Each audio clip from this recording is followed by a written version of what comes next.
नमस्कार दर्शकों, स्वागत है हमारे एक और नए वीडियो में। दर्शकों, हम खड़े हुए हैं संत रामपाल जी महाराज जी के सतलोक आश्रम धनाना धाम, जो कि सोनीपत हरियाणा के अंदर है। हमारे पीछे कुछ भाई लोग खड़े हुए हैं। ये इधर जो खड़े हुए हैं संत रामपाल जी महाराज जी के शिष्य हैं, और ये जो हमारे भाई खड़े हुए हैं ये संत रामपाल जी महाराज के शिष्य नहीं है, मतलब ये लोग नहीं जुड़े हुए हैं। तो इन भाइयों से किसी बात पे बातचीत हो रही थी, तो हम आपके सामने रखेंगे। बने रहिए हमारी वीडियो के अंत तक। पहले जानते हैं इन भाइयों का नाम और कौन से जिले से हैं। नमस्कार भैया। राम राम भाई साहब। कहाँ से हैं आप और क्या नाम है आपका? मेरा नाम हनी मिश्रा है और मैं गुरुग्राम से हूँ। सर आप कहाँ से हो? अमृत गुड़गांव से जी। क्या नाम है आपका? अमृत। सर आप कहाँ से हो? मैं गुड़गांव जिले से हूँ। क्या नाम है आपका? रंजन गुप्ता। सर आप कहाँ से हो? एमपी से हूँ जी। क्या नाम है आपका? भूपेंद्र। दर्शकों, हमने इन भाइयों के नाम जाना, अब जान लेते हैं इन भाइयों के नाम। नमस्कार सर जी। नमस्कार जी। कहाँ से हैं आप? मैं एमपी से हूँ। क्या नाम है आपका? मेरा नाम हेमंत दास है। सर आप कहाँ से हो और क्या नाम है आपका? सर साहब जी, मेरा नाम सुरेंद्र दास है, मैं गुड़गांव से हूँ जी। सर आप कहाँ से हो? सही जी, गुरुग्राम से क्या नाम है आपका? मनोज दास। हमने दोनों पक्षों के नाम और कहाँ से हैं जाना, अब जानते हैं इन बात पर इन लोगों की कौन सी बात हो रही थी, जानते हैं इनसे। सर आप हमें ये बताइए, आप लोगों की कौन सी चर्चा थी, वो कौन सा पॉइंट था जो आप इनसे समझ रहे थे, बताइए जरा आप। सबसे पहले भाई साहब आप ये बताओ, दुनिया में इतने सारे संत हैं, लेकिन आपके संत रामपाल जी महाराज होली के लिए क्यों मना करते हैं? और अचानक इतना बड़ा त्योहार है होली, होली पे चार भाई बहन इकट्ठे होते हैं, मिठाइयाँ लाते हैं, आपस में मिलते हैं, अपने बिजी लाइफ से मिलकर खुशियां मनाते हैं। और जो आप कह रहे थे असली दारू पीते हैं, ये करते हैं, दारू वारू तो हम भी नहीं पीते, लेकिन डांस करते हैं। डांस करने का मतलब है हम अपनी खुशी जाहिर कर रहे हैं। मेरा मतलब ये है कि मैं आपसे ये पूछना चाहता हूँ, आपके गुरुजी ही क्यों मना करते हैं होली से? इतना बड़ा त्योहार है होली, होली इतना दिन से चलता आ रहा है, लेकिन आपके जो गुरुजी हैं वो क्यों मना कर रहे हैं? चार शीशे बना लिए तो क्या गुरु हो जाएंगे वो? ऐसा नहीं होता। अगर हम होली पे ये दारू वगैरह हम पीते भी तो अपने पैसे के पीते हैं, हम किसी और को थोड़े पीते हैं, अपने घर में खाते पीते रहते हैं। किसी से कोई गलती होती है तो हमें क्या दिक्कत है? हम तो अपना कर रहे हैं, हम अपने पैसे से कर जी जी सर, बोलिए बोलिए। और हमारे जो गुरु चले आ रहे हैं वो भी मनाते हैं इस चीज को। जैसे प्रेमानंद जी महाराज हो गए, शंकराचार्य हो गए, वो भी मनाते हैं। पर इनके ही शिष्य क्यों नहीं मनाते हैं और क्यों मना करते हैं, हम ये जानना चाहते हैं। देखिए, बताइए इन्होंने सर। जो कहा है, भाई ने कहा है कि आपके ही गुरु क्यों मना करते हैं? इतने धर्म गुरु हैं, सारे धर्म गुरु तो उसमें सहयोग करते हैं। इनका कहने का मतलब ये है, वो भी होली मनाते हैं, वो भी रंग गुलाल फेंकते हैं। आपके गुरु क्यों मनाते हैं? देख, मना करते हैं तो हमारे गुरु जो हैं वो हमारे गुरु शास्त्रों के अकॉर्डिंग भक्ति बताते हैं। अभी तक जितने भी आपके धर्म गुरु हैं, इनको शास्त्रों से कुछ लेना देना नहीं है। ये केवल भागवत रखते हैं दिखावा के लिए, उस भागवत को लाल कपड़े में लपेट के रख देते हैं। आप लोगों को नहीं दिखाते कि इसमें क्या लिखा है। वो अपने मनगढ़ंत कहानी दिखाते हैं, मनगढ़ंत कहानी बोलते हैं, उसमें आपको नचाते हैं, झुमाते हैं, सब कुछ करते हैं। हमारे गुरुजी शास्त्रों को पहले आगे रखते हैं, जो भी बात करते हैं शास्त्र से प्रमाणित करते हैं। तो वो तत्वदर्शी संत जिसका जिक्र गीता जी के अध्याय 4 के श्लोक नंबर 34 में है, वो तत्वदर्शी संत केवल और केवल संत रामपाल जी महाराज जी के अलावा पृथ्वी पे दूसरा कोई संत नहीं है। संत रामपाल जी महाराज जी इसीलिए इकलौते संत हैं जिन्होंने शास्त्रों का ज्ञान सबके सामने खुलासा किया है। आज तक किसी भी संत ने शास्त्रों को ज्ञान खोल के नहीं रखा है। 4 वेद 6 7 18 पुराणों का ज्ञान केवल संत रामपाल जी महाराज जी के इकलौते ऐसे संत हैं जिन्होंने सभी समाज के सामने प्रोजेक्टर के माध्यम से, टीवी के माध्यम से सबको दिखा दिया है। तो वो ज्ञान जो बताया है उन्होंने कि जो मन माना आचरण है, गीता अध्याय 16 के श्लोक नंबर 23 में लिखा गया है कि हे पुरुष अर्जुन, जो पुरुष शास्त्र विधि को त्याग कर अपनी इच्छा से मनमाना आचरण करते हैं, ना तो उनका मोक्ष होता है, ना गति होती, ना किसी प्रकार की सिद्धि होती है। तो भाई हमारे शास्त्रों के विरुद्ध जा रहे हो आप जिन गुरुओं का हवाला दे रहे हो उन गुरुओं से पूछिए तो कहाँ लिखा है, कौन सी गीता में लिखा है कि होली ऐसे मनाना चाहिए? बताइए, आपके गुरु भागवत में होली खिलवाते हैं, कहाँ लिखा है? बताइए भागवत जी में। बताइए सर, कौन जवाब देना चाहेगा इस बात का? 4 दिन हो गए हैं आपके गुरुजी को और गुरु बने बैठे हैं वो, और अपनी अपनी गीता निकाल रहे हो।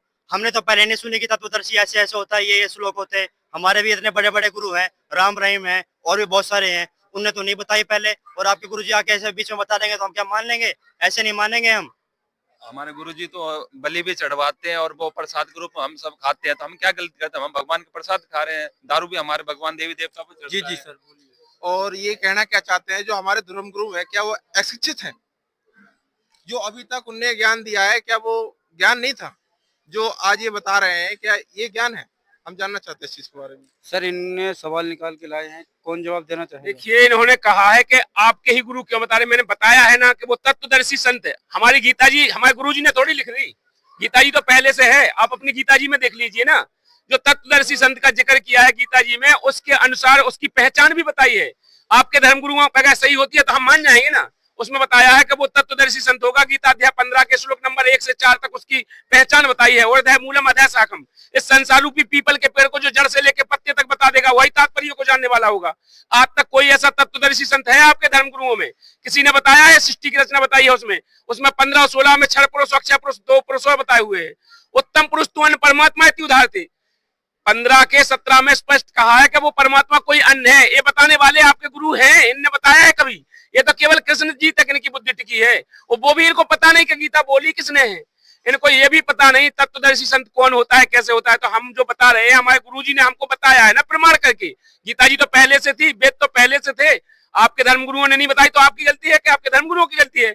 हमारे गुरुजी ने तो सबको इंटरनेशनल चैनल के माध्यम से सबको बता रखा है। आज बताते हैं हमारे गुरुजी, सारे प्रमाण खोल के दिखाते हैं। तो हम मनमाना आचरण नहीं करते, हम शास्त्रों के आधार से चलते हैं। सर आपके पास कोई प्रमाण है तो आप बताइएगा। जी, कभी अपने धर्मगुरु से सवाल किया, शास्त्र खोल के दिखाओ जी। हमसे सवाल कर रहे हैं, दारू पीते हैं, मीट खाते, मुर्गा खाते हैं, शराब पीते हैं।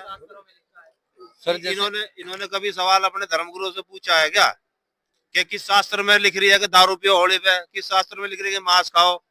और इनसे नु पूछो जो गीता जी को मानते हैं, तो गीता जी में अध्याय 7 के श्लोक 12 से 15 में स्पष्ट लिखा है, ब्रह्मा विष्णु महेश की पूजा करना, श्राद्ध लगाना, पितर पूजा, गंगा स्नान करना। जो इनको करेगा देवी देवता को पूजेगा, उसको घोर नरक में डाला जाएगा। क्या इनके गुरुजी ने आज तक ये बताई है? क्या इन्होंने पूछी है? इनके सवालों को सो जवाब दे देंगे हमें। सर बताइए क्या कहना चाहोगे आप?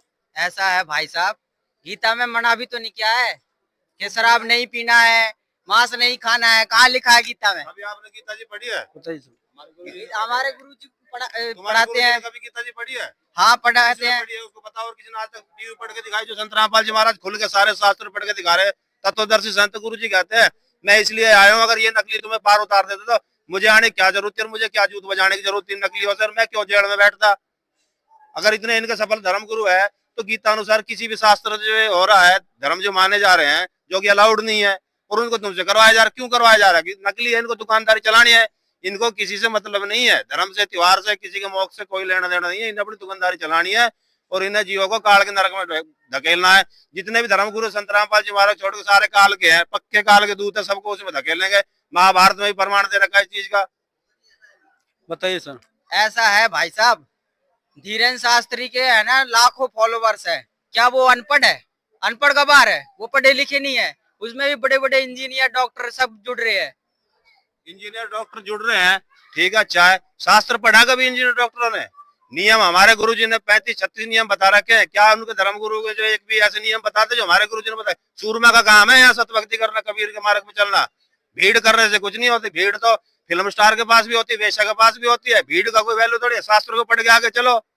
किसी को एक को मिलवा के, किसी भी हमारे संत रामपाल जी महाराज के भगत से 3 साल के बच्चे से ज्ञान चर्चा कराओ तो किसी भी नकली धर्म गुरु से मैं भी उनकी शरण में चला जाऊंगा। बोलो, सपोर्ट करता हूँ मैं। इन्होंने आपके धर्मगुरुओं को चैलेंज कर दिया शास्त्रों के अनुकूल, आपका क्या कहना है? हमारे जो धीरेन्द्र शास्त्री जी है ना, सामने बैठे रहो, आपके मन की बात बता देते हैं और पर्चे पे ले लेते हैं, और बीच में से किसी को उठा लेते हैं, ऐसे बोल लेते हैं कि ये इसको यहाँ पे लेके आओ, और उसके मन में जो भी है ना सब बता देते हैं कि आपके गुरुजी करते हैं ऐसा। मैं बताता हूँ, मैं जानता हूँ। धीरेन्द्र शास्त्री जी को गुरुजी ने ना, संत रामपाल जी महाराज ने बरवाड़ा आश्रम से ही जितने भी धर्म गुरु, हिंदू का, मुस्लिम का, किसी भी धर्म का गुरु, सबका इंटरनेशनल टीवी पे ज्ञान चर्चा के लिए खुला चैलेंज दे रखा है। धर्म गुरु तुम्हारा कोई सा भी आओ, ले आओ, गुरु जी की बात छोड़ो, हमसे लाके मिलवा दो ज्ञान चर्चा में। आप जो कह रहे हो धीरेन्द्र शास्त्री के पास मिल रहे हो, उससे बैठ के चर्चा करवा दो। अगर टीवी पे करवा दो, किसी भी चैनल पे करवा दो, खर्चा हम उठा लेंगे। और बोलो, बताओ है मंजूर? तो बताओ, इस बात का जवाब दो आप। बुलाइए सर, इनका कहना है आप अपने धीरेन्द्र शास्त्री को बुलाइएगा और ये ज्ञान चर्चा करने के लिए तैयार हैं। अब आपका क्या कहना है? मेरे धीरेन्द्र शास्त्री इतने बड़े हैं कि आप जब से उसके सामने बैठेंगे उनको प्रमाण देने की जरूरत नहीं है। और बात रही गीता उता की, गीता उता की नॉलेज जिसको होती है ना, वो दिखाता नहीं है। जो आप कह रहे हो इंटरनेशनल चैनल पे आपके संत रामपाल जी महाराज आके बताते हैं, हमारे गुरु में ज्ञान है, और जब वो बोलेंगे ना तब उनके आगे कोई नहीं बोल सकता। और भाई मेरे भाई, दोस्त बहुत बढ़िया है आपका, सवाल बहुत बढ़िया कर रहे हो आप, लेकिन इस चीज को समझो। आप स्कूल गए, टीचर ने आपको पढ़ाया ना बुक से, मानी का नहीं मानी? आपने नहीं पढ़ाया? आपने पढ़ाया है ना। संत रामपाल जी महाराज शास्त्र खोल के दिखा रहे हैं ना, वो हमको पढ़ा रहे हैं। हमें नहीं पढ़ा रहे, आपको भी पढ़ा रहे हो। हम तो पढ़ गए, आप नहीं पढ़ पा रहे। आपके भलाई के लिए कह रहे हैं, आपके दुश्मन नहीं है वो, हम आपको दुश्मन नहीं, आप हमारे भाई हो। हम भी कह रहे हैं आप खुद पढ़ो अपने शास्त्रों को, देखो तो सही कहाँ आपसे गलती हो रही है। लड़ाई का विषय नहीं है और हमारा आपका बहस का मुद्दा नहीं है, इस ज्ञान के निखार का मुद्दा है। आप भी हमारे भाइयों इस ज्ञान को समझो तो सही एक बार। बताइए सर। पहले आप मुझे एक बात बताओ, आप बात कर रहे हो गीता शास्त्रों वेदों की, ये अचानक से कहाँ से ये ज्ञान आ गया संत रामपाल जी महाराज जी का? अचानक से कहाँ कबीर साहब आ गए? और पहले तो ये सब ज्ञान नहीं था, पहले तो हम आराम से होली मनाते थे, लेकिन अचानक से ये कहाँ आ गया? और संत रामपाल जी महाराज आपके बहुत बड़े गुरु है ना, तो बिठा दो, धीरेन्द्र शास्त्री के साथ टिक नहीं पाएंगे एक मिनट। और आप कहते हो गीता वेद पुराण की, तो अचानक से कहाँ से निकल आया? एकदम से निकाल दिया, कह रहे हो ये भगवान है, कबीर भगवान है, संत रामपाल जी महाराज भगवान है, भगवान कृष्ण जी हैं, और उनसे बड़ा भगवान कोई नहीं है। फिर वही बात कर रहे बैठाने वाली। मैं कह रहा हूँ गुरुजी को छोड़ो, किसी भी भगत से बैठा लो आप, हम मंजूर है ना। तुम चैनल स्वीकार करो, चैलेंज बताओ कब बैठना, कहाँ बैठना, हम चलेंगे वहीं पे। सब कुछ खर्चा हमारा होगा, आश्रम की चैनल हमारा होगा, सब कुछ हमारा होगा। आप यश तो करा दो धीरेन्द्र शास्त्री से, मैं उसका शीशे बन जाऊंगा। बोल बताइए सर। ठीक है जी, हम करवा देंगे, लेकिन आपको प्रॉमिस करना पड़ेगा। अगर धीरेन्द्र शास्त्री जी ने साबित कर दिया तो आप शिष्य बनोगे उनका, और नहीं तो अगर आपके संत रामपाल जी महाराज जी ने साबित कर दिया कि उनका ज्ञान यहाँ है और बिना प्रमाण के हम मानेंगे नहीं, और प्रमाण अगर आपने दिखा दिया तो ये हनी मिश्रा प्रॉमिस कर रहा है कि आपके संत रामपाल जी महाराज जी का शिष्य बनेगा। देखिए, पहले तो मैं आपसे पूछना चाह रहा हूँ, मैंने इतने प्रमाण दिखाए, भगत ने प्रमाण दिखाए, आपने एक भी बात प्रमाण से बोली? आपसे पूछा गया कि आप बताइए कौन से गीता में लिखा है कि मांस खाना चाहिए, कौन सी गीता में लिखा है? जैसे आपने कहा था होली मनाने का, तो कौन सी गीता में लिखा है कि होली मनाने चाहिए, ऐसे मनाने? आपने दिखाया नहीं। लेकिन यहाँ पर जो भी बात कर रहे हैं, हर आदमी प्रमाण से बात कर रहे हैं। अब रही बात आपकी धीरेन्द्र कृष्ण शास्त्री की, अगर धीरेन्द्र कृष्ण शास्त्री जी में अगर वो पावर है जो आप कह रहे हैं, वो बता देता है, वो 0 सन्नाटा है, वो कुछ नहीं जानता है। मैं जानता हूँ, मैं MP का हूँ, मेरे से ज्यादा आपको पता नहीं होगा, मैं जानता हूँ। उसके पास ना तो कोई ज्ञान है, ना कोई इसके पास सिद्धि है, केवल पॉपुलर बना रखा है न्यूज वालों ने, उसे सर पर चढ़ा रखा है केवल न्यूज वालों ने और सरकारों ने। क्योंकि सरकार हमेशा चाहती है, जो सरकारें नेतागिरी के संपर्क में रहना, भीड़ को इकट्ठा करना, भीड़ इनके काबू में, इसलिए सपोर्टें करती हैं।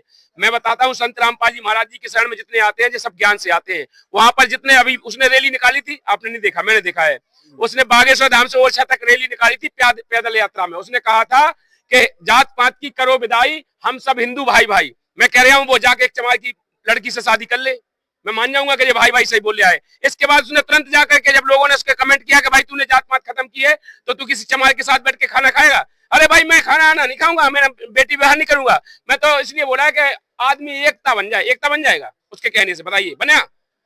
कितने लोगों ने मानी उसकी बात? उसके घर के वालों ने नहीं मानी, उसके भाई ने स्वयं उसके बाद, इसके बाद उसने भाई ने उसके ने कहा था कि मैं अपने भाई से इस्तीफा देता हूं। मैं उसने कोर्ट में उसने FIR लिखाई कि मेरा आज से कोई संपर्क नहीं है, और ये बागेश्वर धाम में बैठ करके लोगों को बलगला रहा है, गलत बोल रहा है। उसके भाई ने उसका विरोधी हो गया, जब वो संसार को तो क्या जोड़ेगा? बताइए आप। देखो, एक चीज और सबूत बताते हैं, जैसे आप कह रहे हो ना इस बात को, अभी जैसे धीरेन्द्र शास्त्री भाई, जैसे भगत जी ने बात बताई, भाई यहाँ सबूत चाहिए ना, तो ले लो, इनसे पूछो कौन सी जाति का, कौन से धर्म का है। संत रामपाल जी महाराज का कोई आता ना, उससे ये नहीं पूछा तू कौन सी जाति कौन से धर्म का है, इतना पूछा भाई तेरा नाम क्या, तू आया कहाँ से है, आ गया ना, आजा भाई गले मिल हमारे। इसके अलावा कुछ नहीं, भंडारा सब साथ में करते हैं, कोई जाति पाति भेद 1% नहीं है मेरे भाई। ये बहुत अच्छा मार्ग है, बहुत अच्छी जगह है, आपको भी आना चाहिए। आप आए हो हमारे, हम आपका स्वागत करते हैं, हम आपके सेवक हैं, हमारी सेवा लगी है, हम आप भाइयों की सेवा कर रहे हैं, भंडारा करा रहे हैं। ये ज्ञान प्रदर्शनी आपको दिखाने की तो लगाई है, हमारे लिए थोड़ी, हमारे को भी बता रखा है। तो हम तो चाहते हैं इस चीज को समझो आप, ये जो तत्व ज्ञान है ना, इसको समझो। असली कहानी ये है। उसने बोला है, यहाँ पर पूरा फॉलो कर रहे हैं संत रामपाल जी महाराज। संत रामपाल जी महाराज जी पहली लाइन में लिखते हैं, जीव हमारी जाति है, मानव धर्म हमारा, हिंदू मुस्लिम सिख ईसाई धर्म नहीं कोई नहीं आ रहा, हम सभी एक पिता की संतान हैं। और संत रामपाल जी महाराज जी के अलावा पृथ्वी पे कोई वो संत नहीं है कि जिसके वचन में पावर हो कि वो इंसानों को एक कर सके। केवल एक करने वाले हैं तो संत रामपाल जी महाराज जी हैं, और इनकी भक्ति जो है वो शास्त्रों के प्रमाणित है, इनके अलावा किसी भी संत की शास्त्रों के अलावा प्रमाणित भक्ति नहीं है। ओम तत्सत मंत्र जो गुरु जी ने गीता जी में बताया, आज तक किसी संत ने बताया? ये राधे राधे, ओम नमः शिवाय, ओम नमो भगवते वासुदेवाय, वो आपको बागेश्वर वालों तक तो ओम नमो, वो कह रहे हैं बागेश्वराय फट स्वाहा, लो वही मंत्र हो गया। और अगर इतने ही, अगर बागेश्वर धाम जी के अगर सिद्धि काम करती है, तो आज महाकुंभ में जो इतने भगदड़ में लोग मरे, तो क्या उनके बारे में भविष्यवाणी नहीं बोल सकते थे कि आज होने वाली जो इतनी भगदड़ है तो इसको रोका जा सकता था? तो कहाँ गई उनकी वो सिद्धि? आप बताते उनके पास सिद्धि है, वो बता देते, सारी मन की बात बता देते, तो क्या इतने लोगों को मरने के लिए तो उसके जिम्मेदार बागेश्वर धाम ही हो सकते हैं? धीरेन्द्र शास्त्री को ही बोलना जाएगा अगर वो, अगर ऐसा कहते हैं। पहले भाई जी जी जी सर। पहले भाई साहब एक बात बताओ, धीरेन्द्र शास्त्री जी जब आते हैं ना तो पूरा स्टेट ब्लॉक होता है, पूरा डिस्ट्रिक्ट हिल जाता है, ठीक है ना। और आप बात करते हो अगर 10-15 भगत जुड़े होते हैं उनसे तो मान लेते हैं ये वैसे जुड़े हुए हैं, करोड़ों भगत हैं उनके। और उनकी सिद्धि वहां पर कहाँ गई थी जहाँ हजारों लोग बेचारे दबकर मरे हैं। भैया क्या इसका उनकी- जवाब वो तो है ना जो आप मांग रहे हो, तो खैर स्टेट ब्लॉक कर। अरे संत रामपाल जी महाराज को तुम 5 मिनट जेल से बाहर लेकर पूरा भारत ब्लॉक में दिखा दूंगा करके। संत का काम ब्लॉक करने से संत हो जाएगा क्या? दूसरी बात, राज की जय हो। दूसरी बात, संत वो नहीं होता है जो रास्ते को ब्लॉक करता है, संत वो होता है जो सबको रास्ता देता है और एकत्र बांधता है। संत वो नहीं होता है जो अपनी महिमा कमाने के लिए, अपनी महिमा बढ़ाने के लिए लाखों लोगों को रोक दे और उनको जाने ना दे। आज भगदड़ इसीलिए हुई है कि उनको जो है ना, जो आम पब्लिक थी उनको रोका गया है और उनके लिए रास्ता बना दी कि आप आओ, आप जाते रहो। क्यों आज ऐसा हुआ? VIP पहले जाओ, इसके आम लिए पब्लिक जिम्मेदार वैसे कौन है? इसके जिम्मेदार भी वो धीरेन्द्र शास्त्री को ही होना पड़ेगा, क्योंकि उन्होंने क्यों नहीं बताया? कहाँ गई उनकी दूरदृष्टि? आप कहते सारे कुछ पहुंचे हैं, त्रिकालदर्शी हैं, सब कुछ बता देते हैं, मन की बता देते, कहाँ गई उनकी ये सिद्धि? सारी कुछ फेल है। वो एक नंबर के पाखंड फैलाने वाले संत हैं, उनके अंदर कोई भी शक्ति नहीं है।